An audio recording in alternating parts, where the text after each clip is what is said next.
السلام علیکم ورحمۃ اللہ وبرکاتہ۔ آج کے اس ویڈیو میں پیش ہے حضرت نظام الدین اولیاء رحمۃ اللہ علیہ کی مختصر سی تاریخ۔ حضرت نظام الدین رحمۃ اللہ علیہ چشتیہ سلسلے کے مشہور بزرگ گزرے ہیں۔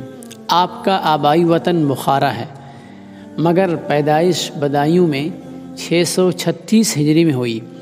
5 سال کے تھے کہ والد کا انتقال ہو گیا۔ والدہ نے آپ کی پرورش اور تربیت فرمائی۔ علوم ظاہری میں کمال حاصل کرنے کے بعد علوم باطنی کے لیے حضرت فرید گنج رحمۃ اللہ علیہ کی خدمت میں حاضر ہوئے اور بیعت و خلافت سے سرفراز ہوئے۔ پھر دعوت دین کو زندگی کا مقصد بنا لیا۔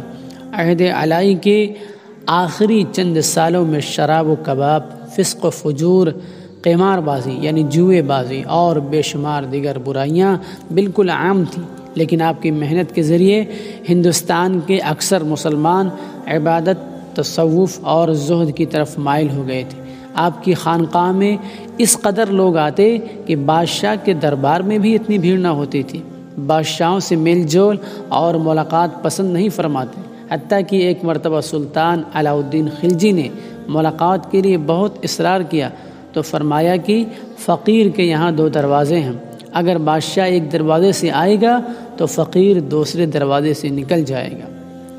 انتقال سے 40 دن پہلے کھانا پینا بالکل چھوڑ دیا تھا، ہر وقت روتے رہتے، آنسو تھمتے ہی نہ تھے۔